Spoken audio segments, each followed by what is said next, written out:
Wir, Susanne und Jan, wollen raus aus Europa und rein ins Abenteuer Afrika. Nach Marokko, Westsahara und Mauretanien fahren wir nun in den Senegal. Es ist jetzt das eingetreten, was wir auch gewusst haben. Und zwar gibt es ein Problem, weil wir kein Carnet de Passage haben. Die Geduld ist irgendwann auch am Ende. Wir stehen hier am Checkpoint und die lassen uns nicht durch, weil Wahlen sind. Wir müssen uns echt noch an die Hitze gewöhnen und wir sind erst in Senegal.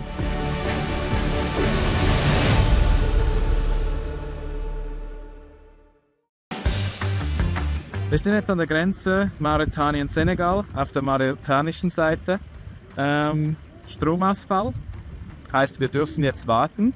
Es hieß mal 10 bis 20 Minuten, aber wie das so ist in Afrika, geht es halt dann eine Stunde oder noch länger. Es wäre schön, wenn wir die Überquerung heute Abend noch machen könnten, weil sonst wird es anstrengend. Nachdem die Grenze wieder Strom hatte, ging es über eine Brücke auf die senegalesische Seite. So, wir stehen nun an der Grenze Senegal, am Zoll. Und ja, es ist jetzt das eingetreten, was wir auch gewusst haben. Und zwar gibt es ein Problem, weil wir kein Carnet de Passage haben. Das Carnet de Passage ist ein internationales Zolldokument, welches benötigt wird, um mit dem Auto in verschiedene Länder einreisen zu können, ohne dort Zoll oder Steuern zahlen zu müssen. Es ist eine Garantie, dass das Auto nicht in dem Land verkauft wird und es wieder ausgeführt wird. Wir haben uns bewusst dagegen entschieden, dieses Carnet de Passage zu machen, weil es wäre einfach zu viel Geld gewesen, das über mehrere Monate sinnlos blockiert gewesen wäre. Also die Ausstellung des Carnet kostet 340 Franken, Schweizer Franken. Und dann hätten wir für den Wagen noch 20.000 als Kaution hinterlegen sollen. Das ist einfach zu viel Geld. Mit diesen 20.000 können wir hier in Afrika irgendwo ein kleines Airbnb aufmachen. Jetzt ist halt das Problem, wir warten jetzt hier, bis wir andere Papiere bekommen und kommen wohl nicht drum herum, 250 € zu bezahlen.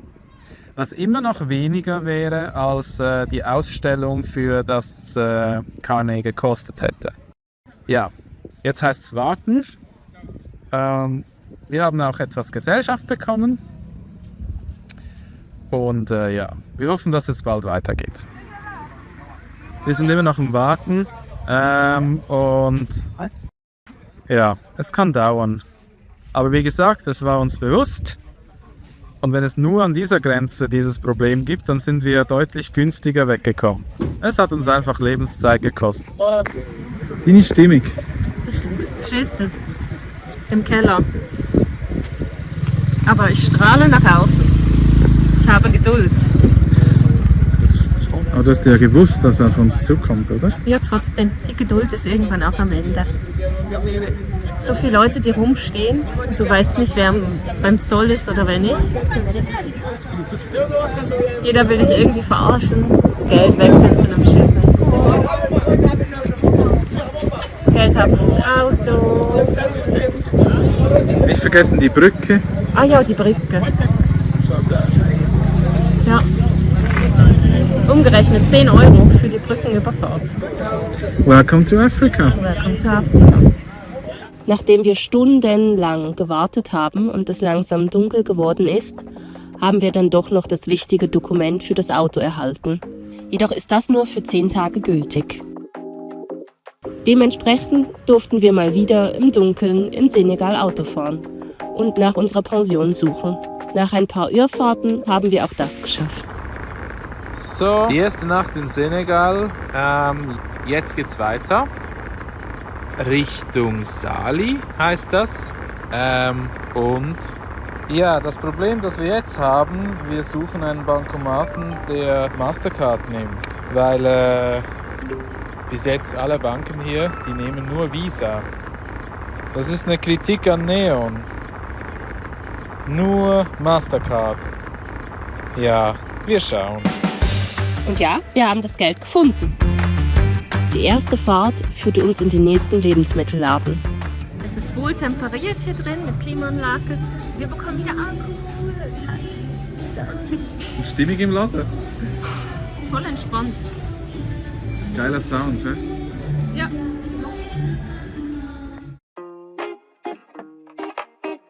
Nach der anstrengenden Einreise haben wir uns etwas Erholung verdient und verbringen ein paar Tage in einem kleinen Haus direkt am Meer.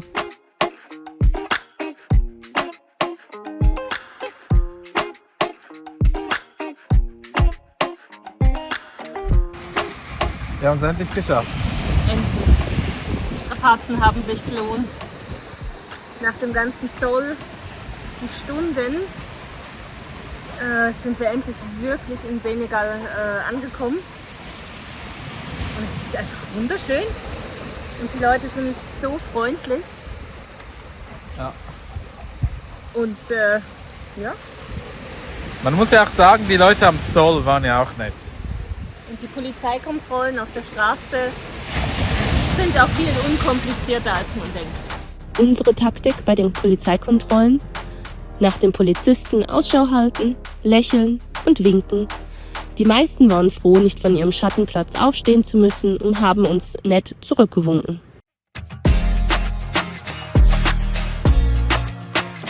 Es ist kaum zu glauben, dass wir mittlerweile fast 3 Monate unterwegs sind. Unser Leben hat sich schon in der kurzen Zeit um 180 Grad gedreht. Wir fühlen uns jetzt schon freier, ruhiger und entspannter. Sich immer wieder neu einzufinden in ein neues Land und die Menschen hilft, sich weiterzuentwickeln. Also Susan ist wieder mal etwas am Basteln. Mal schauen, was sie da macht. Ich glaube, sie will die Batterie im Haus anschließen, um diese laden zu können. Ja, Africa-Style. Es kommt gut. Jetzt sieht man es wieder. Wir haben zwar 800 Watt Solar, aber wenn es bewölkt ist, dann lädt es natürlich nicht mehr so toll, respektive nicht mehr so schnell. Und dann kommt man an seine Grenzen, weil ich habe heute noch den PC gebraucht für ein paar Renderings. Und ja, die Batterie sagt jetzt, wir haben noch für 5 Stunden Strom. Wir müssen aber noch schneiden, wir brauchen das Internet. Ja, deswegen, wenn ihr solch eine Reise macht und ihr seid auf Internet angewiesen, ihr seid auf Strom angewiesen, ja, schaut, dass ihr genügend Watt auf dem Dach habt. Wir werden zwar immer belächelt, dass wir zu viel hätten, aber sogar wir kommen hier an die Grenzen. Natürlich hat meine improvisierte Verlängerung funktioniert und die Batterie wird vollgeladen. Die Besitzerin des Hauses wird sich dann über die Stromrechnung Ende Monat freuen. Nach ein paar Tagen der puren Erholung müssen wir weiter nach Guinea.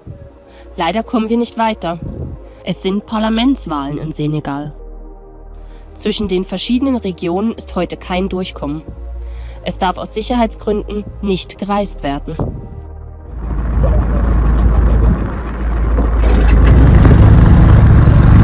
So, wir stehen hier am Checkpoint und die lassen uns nicht durch, weil Wahlen sind.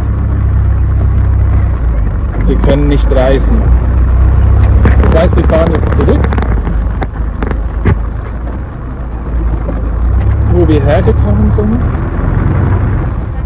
Was die für ein Geschiss machen, wenn die Wahlen haben, ne? Was machen wir jetzt?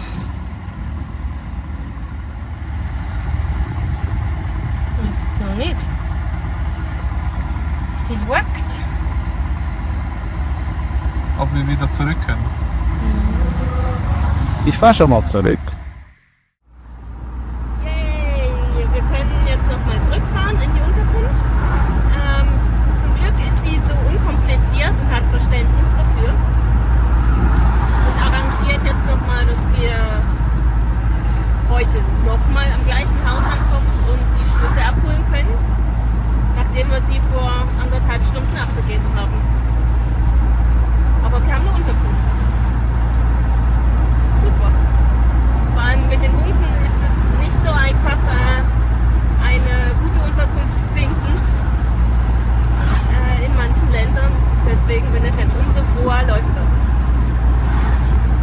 Ja, super. Dann kann ich meine Mom gerade anrufen und sagen, hey, wir haben einen perfekten Zeitpunkt erwischt, um im Senegal zu sein, wo alle 5 Jahre Wahlen sind. Und wir sind dabei. Perfekt. Dabei haben wir nur 10 Tage Zeit. Wegen dem Auto. Aber ist doch cool, bei sowas dabei zu sein. Schließlich ist das so wichtig für den Senegal. Also, wir warten jetzt wieder vor dem Airbnb. Genau. Und, die schließen uns dann wieder auf. Ja, was lernen wir daraus? Wir lernen daraus, wir sollten uns noch mehr über die Länder informieren, in denen wir dann sind. Also nicht nur, ja, wo kann man schlafen, wo kann man einkaufen, wo kann man Geld abheben, sondern finden Wahlen statt? Schön für Senegal, doof für uns, weil wir nicht weiterkommen. Jetzt gibt es noch ein Nachtmeer im Haus am Meer. Die vorgezogenen Parlamentswahlen im Senegal führten zu einem deutlichen Sieg der Regierungspartei PASTEF unter Präsident Faye. Laut vorläufigen Ergebnissen gewann PASTEF 130 der 165 Sitze in der Nationalversammlung, was die größte Mehrheit für eine einzelne Partei seit 1988 darstellt. Während sich Dana abkühlt, widmen wir uns der Bürokratie. Ich bin jetzt dran, mein E-Visa für Guinea zu beantragen. Und dafür bin ich jetzt auf der offiziellen Visa-Website, die verlinken wir euch. Es ist ziemlich selbsterklärend. Für Guinea benötigt ihr die Gelbfieberimpfung. Die haben wir bereits in Marokko gemacht. Vorteil: wir haben wirklich jetzt ein original afrikanisches Impfbüchlein in Arabisch und Französisch. Aber das war's. Also Guinea, ziemlich easy. Stand jetzt. Sollte innerhalb von 3 Tagen auch genehmigt werden.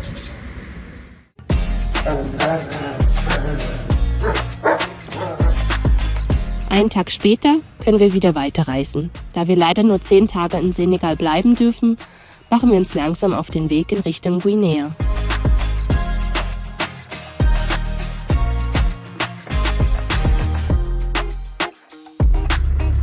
So, wir sind jetzt mitten in Senegal, abseits der Hauptstraße. Und wir suchen uns einen Schlafplatz. Das Coole ist, unser Navigationssystem ist mit der iOverlander App gekoppelt. Und dann sieht man, wo bereits mal Leute geschlafen haben. Und wir suchen jetzt einfach in diesem Space einen Platz. Aber es sieht schon nicht mal schlecht aus hier.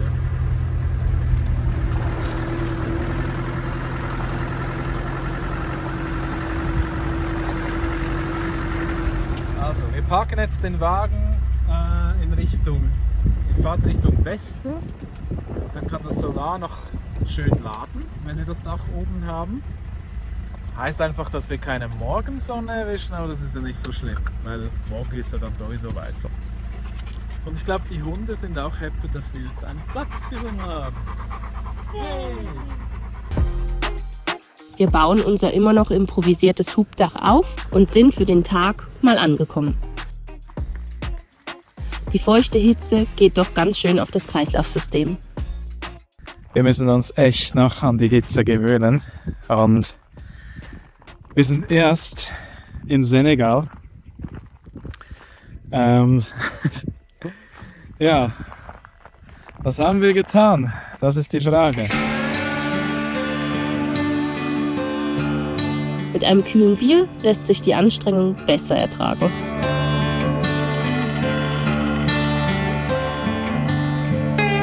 Während die Hunde schwitzen,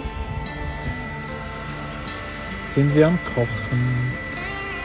Penne mit Mais, ein bisschen Käse, ein bisschen Raucharoma, indisches Gewürz rein, ein bisschen Schärfe, Bouillon und das war's.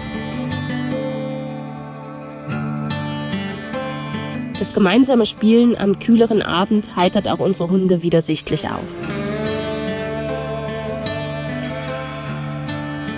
Ja, während Susan mit den Hunden spielt, habe ich schlechte Nachrichten.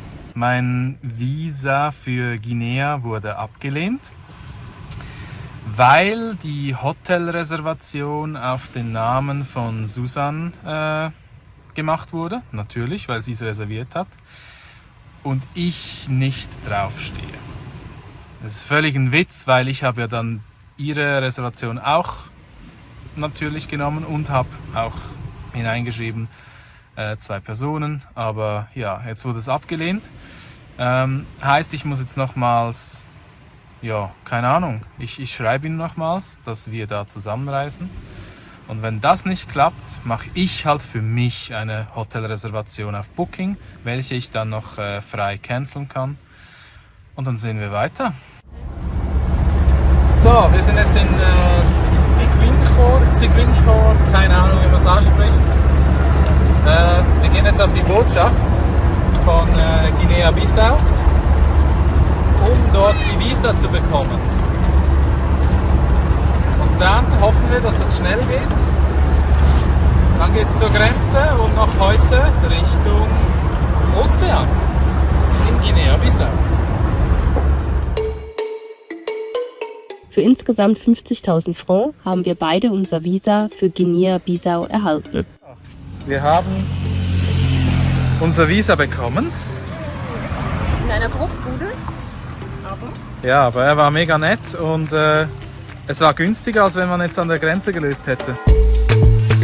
Die Grenzübertritte sind immer ziemlich lange Reisetage, da das Ausreisen Zeit kostet und das Einreisen auch. Unter 4 Stunden waren wir bis jetzt noch nie dabei. Also die Straßen werden wieder schlechter. Wir sind jetzt unterwegs zur senegalischen Grenze für die Ausreise. Wir hängen uns jetzt mal an den Typen hier vorne. Der weiß, glaube ich, besser, wo es durchgeht. Aber ja, es ist wieder mal eine beschissene Straße und es hat ja erst angefangen. Auf den Straßen kommen einem nicht nur Autos und Motorräder entgegen, sondern es können auch mal Rinder, Schweine oder Ziegen sein. So, wir kaufen gerade noch ein paar Früchte und so. Und ja, Susan ist jetzt schon fertig. So, Dana hat sich angewöhnt, wenn Leute kommen, dass sie nach vorne kommt, wie hier. Und wenn die Leute zu nah ans Auto kommen, dann bellt sie einmal. Und das funktioniert wunderbar und sie macht das automatisch. So, jetzt ist es soweit. Wir verlassen den Senegal nach einer sehr holprigen Fahrt. Wir waren sehr überrascht. Wir haben jetzt Senegal verlassen. Die Grenze hier war mega easy. Also Stempel rein. Dann haben sie ja noch diese Autopapiere, welche wir ja für diese 250 € bekommen haben. Dollar. Oder Dollar. Haben sie studiert und irgendwie so ausgesehen, als hätten sie das noch nie gesehen. Anyway, wir sind jetzt durch.